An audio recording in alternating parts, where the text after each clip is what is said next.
Start. ભારતના લોકલાડીના નેતા શ્રીમતી ઇન્દિરા ગાંધીજીનું બંદૂકની ગોળીઓથી ખૂન કરવામાં આવ્યું.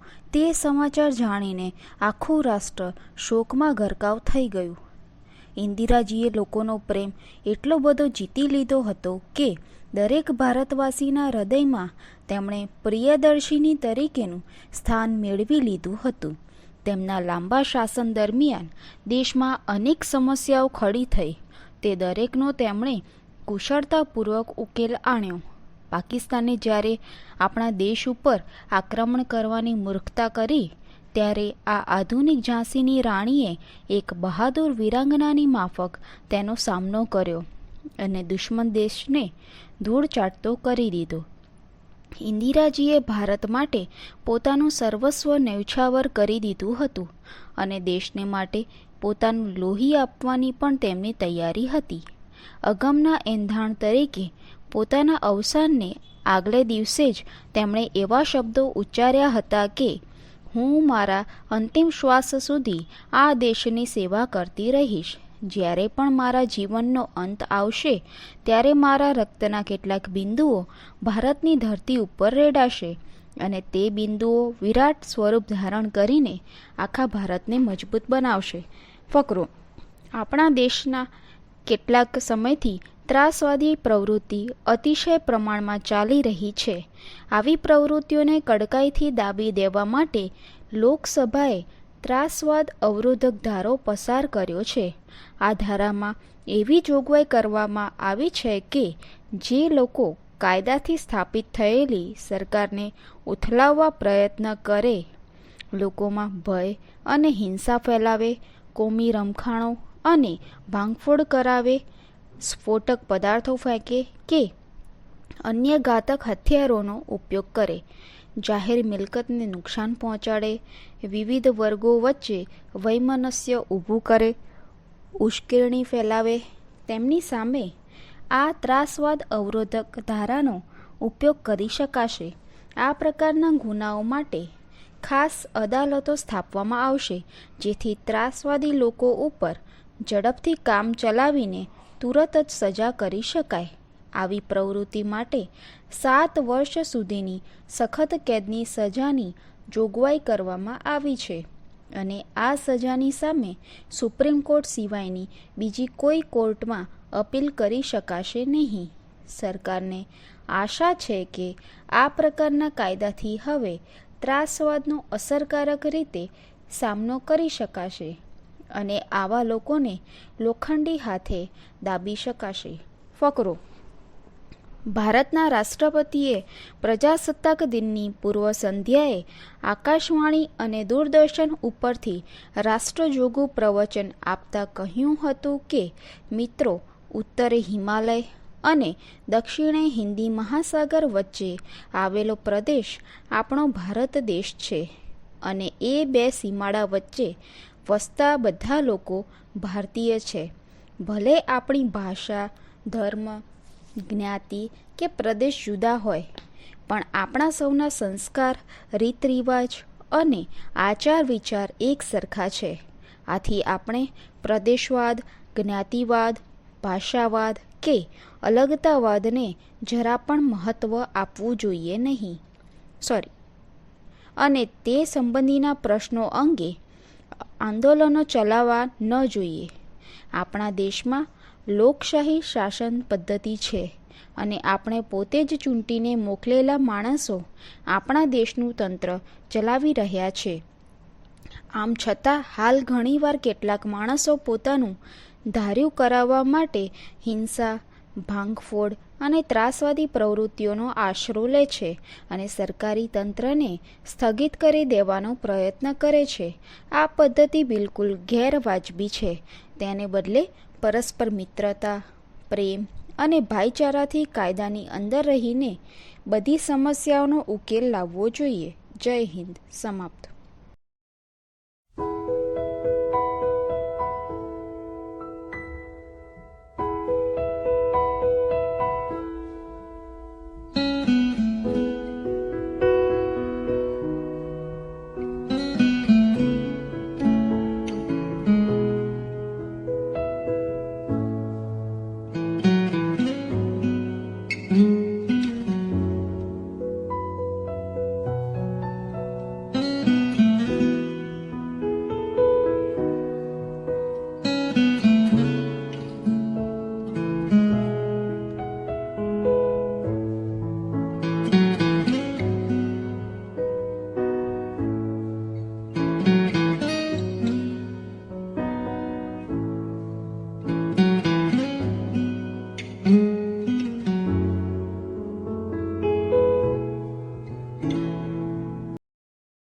શ્રી રાજીવ ગાંધી આપણા દેશના સૌથી નાની ઉંમરના વડાપ્રધાન છે.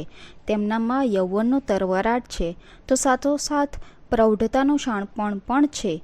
તેઓ ભારતને 21મી સદીમાં લઈ જવા માંગે છે, પણ આ માટે તેઓ યોજનાબદ્ધ રીતે આગળ વધવા માંગે છે. તેમની પાસે 3 પેઢીનો રાજકારણનો અનુભવ છે.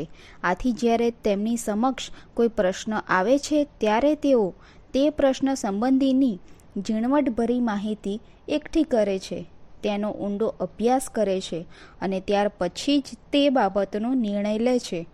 એકવાર નિર્ણય લીધા પછી તે નિર્ણયનો ચુસ્તપણે અમલ કરવામાં તેઓ લાગી જાય છે. વિમાનના પાયલોટની માફક તેઓ સતત જાગૃત રહે છે અને એકાગ્રતાથી રાષ્ટ્રનું સંચાલન કરી રહ્યા છે. તેઓ મિતભાષી, પ્રામાણિક અને નિખાલસ દિલના છે. તેમના જીવનનો અગાઉનો એક પણ પ્રસંગ એવો નથી કે જેને માટે તેમની કાંઈ ટીકા કરી શકાય. આથી આપણે સૌ તેમને મિસ્ટર ક્લીન તરીકે ઓળખીએ છીએ અને તેઓ હંમેશ માટે મિસ્ટર ક્લીન બની રહે તેમ આપણે ઈચ્છીએ છીએ. ફકરો. આ મહાન રાષ્ટ્રનું સુકાન સંભાળતી વખતે વડાપ્રધાન શ્રી રાજીવ ગાંધીએ ભારતના લોકોને વચન આપ્યું હતું કે આપ સૌએ મારા ઉપર વિશ્વાસ રાખીને મને જે જવાબદારી સોંપી છે તે પૂરી કરવા માટે હું તનતોડ મહેનત કરીશ અને આ માટે સરકારી તંત્રને પ્રામાણિક, સ્વચ્છ અને ગતિશીલ બનાવીશ. દરેક ક્ષેત્રમાં વ્યાપેલા ભ્રષ્ટાચારને નાબૂદ કરીશ. કાળા બજારને દૂર કરીને અર્થતંત્રને મજબૂત બનાવીશ.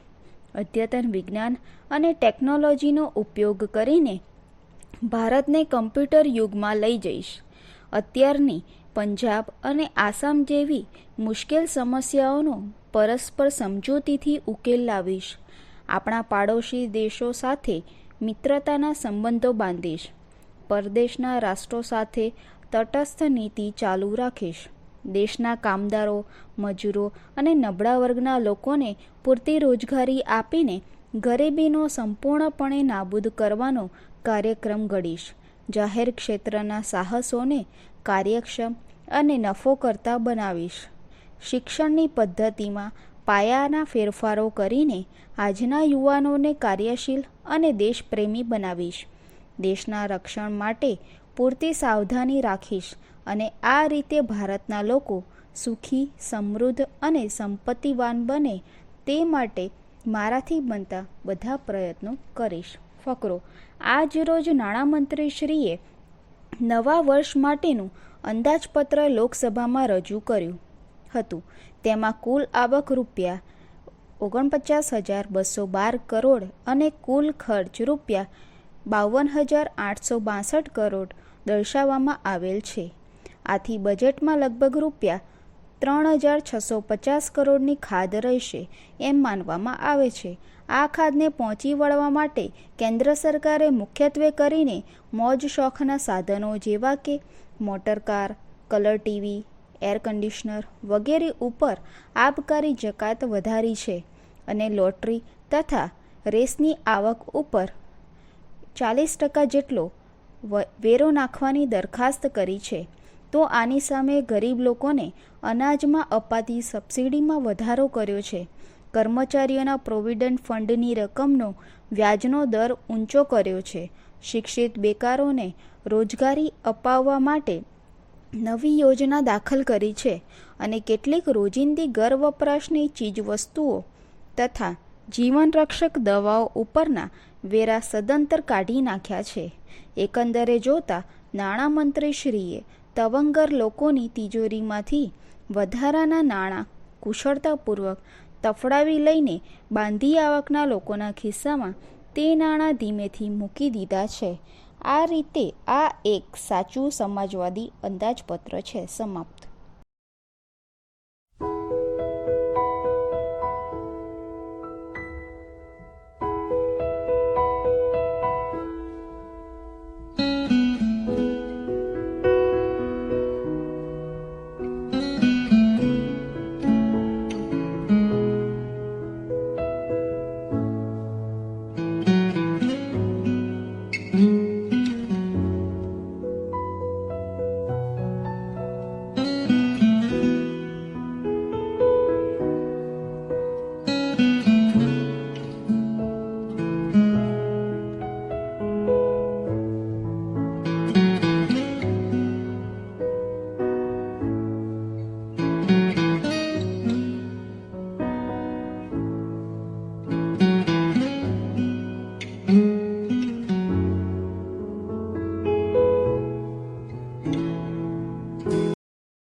સ્ટાર્ટ. ગુજરાત રાજ્યની સ્થાપના થયાને આજે 24 વર્ષ પૂરા થાય છે અને હવે ગુજરાત તેના રજત જયંતિના વર્ષમાં પ્રવેશે છે. આથી આજનો દિવસ આપણા સૌને માટે આનંદ અને ગૌરવનો દિવસ છે. આ શુભ દિને ગુજરાતના તમામ લોકોને હું હૃદયપૂર્વક મુબારકબાદી પાઠવું છું. આ 24 વર્ષોમાં ગુજરાતે કરવટ બદલી છે અને ઉદ્યોગ, ખેતીવાડી, વીજળી, શિક્ષણ, આરોગ્ય, ગ્રામ વિકાસ, સમાજ કલ્યાણ વગેરે અનેક ક્ષેત્રોમાં આપણે ગણનાપાત્ર પ્રગતિ કરી છે. ગત થોડા વર્ષોમાં દુષ્કાળ, અતિવૃષ્ટિ અને વાવાઝોડા જેવી કુદરતી આપત્તિઓ આપણા માથે આવી હતી, પણ આપણે સૌએ સહિયારા પ્રયાસો કરીને તે પ્રતિકૂળતાઓનો હિંમતપૂર્વક સામનો કર્યો હતો અને વિકાસની પ્રક્રિયાને વણથંભી ચાલુ રાખી હતી. લોકોના સરકાર પ્રત્યેના દ્રઢ વિશ્વાસને કારણે અને તેમના સક્રિય ટેકાને પરિણામે વિકાસની ક્ષિતિજો હવે વિશાળ બની ગઈ છે અને નવનિર્માણનો નૂતન પંથ તૈયાર થયો છે. ચાલો આપણે સૌ આ માર્ગ ઉપર એકબીજાની સાથે રહીને તાલબદ્ધ રીતે આગળ વધીએ અને આપણા રાજ્યને સમૃદ્ધિની ટોચ ઉપર પહોંચાડીને ભારતનું પ્રથમ નંબરનું રાજ્ય બનાવી દઈએ. ફકરો. વિદ્યા એ તો સરસ્વતી દેવી છે અને તેને પ્રસન્ન કરવા માટે તેની પૂજા કરવી જોઈએ. તે પ્રમાણે આ લઘુલિપિની વિદ્યામાં પ્રવીણતા મેળવવા માટે તમારે તેની શ્રદ્ધાપૂર્વક આરાધના કરવી પડશે. આ દેવી કસોટી કરવામાં વધારે પડતા કડક છે. તમે જ્યારે તેની પૂજા કરવાની શરૂઆત કરી હતી ત્યારે તેણે તમને ખૂબ ડરાવ્યા હતા અને તમને એ વખતે અસ્પષ્ટ ઉદ્ગારો પણ સંભળાયા હતા કે તું અહીં ક્યાં આવી ભરાયો, અહીંથી જલ્દી નાસી જા. પરંતુ ત્યારે તમે હિંમતપૂર્વક પૂજા ચાલુ રાખી હતી અને થોડા અનુભવે તમે જોયું હતું કે પેલો અણગમો તો ભ્રામક હતો. આવો જ અણગમો તમને અત્યારે ઉત્પન્ન થાય છે ને? તમને એમ લાગે છે ને કે સરકારી પરીક્ષા પાસ કરીને સ્ટેનોગ્રાફર તરીકેની નોકરી મેળવવાનું કાર્ય બહુ મુશ્કેલ છે, પણ ભાઈ શ્રી સરસ્વતી દેવી તરફની આ બીજી કસોટી છે. તમે તેની આરાધના વિશ્વાસપૂર્વક ચાલુ રાખો અને જુઓ, સામેની બાજુએ તે દેવી હાથમાં કુમકુમનો થાળ લઈને તમને તિલક કરવા માટે સ્મિત કરતા ઊભા છે. ફકરો. જગતમાં ફરી કદી પણ વિશ્વયુદ્ધ ન થાય અને હંમેશ માટે શાંતિ જળવાઈ રહે તેવા શુભ આશયથી ઈસવીસન 1945માં સંયુક્ત રાષ્ટ્ર સંઘ નામની એક વિશ્વ સંસ્થાની સ્થાપના કરવામાં આવી હતી. તે પછીના આટલા વર્ષો દરમિયાન આ સંસ્થાએ કરેલી કામગીરીનું મૂલ્યાંકન કરતાં એવું લાગે છે કે તેનો હેતુ જરા પણ સર્યો નથી. અત્યાર સુધી પાસેના દેશો વચ્ચે સીમા વિવાદો, વિચારસરણીના મતભેદો અને પરસ્પર અવિશ્વાસને કારણે અંદરોઅંદરની અનેક લડાઈઓ થતી રહી છે.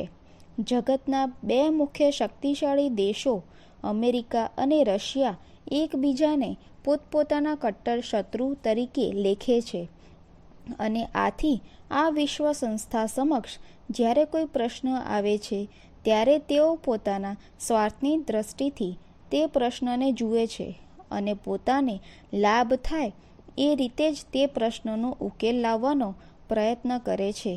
આ કારણે જગતના કોઈ પણ મહત્ત્વના પ્રશ્નનો ન્યાયપૂર્ણ નિવેડો લાવી શકાતો નથી અને જગત ઉપર અશાંતિનું વાતાવરણ ચાલુ રહે છે. આ રીતે જોતાં આ સંસ્થા સદંતર નિષ્ફળ ગઈ છે. સમાપ્ત.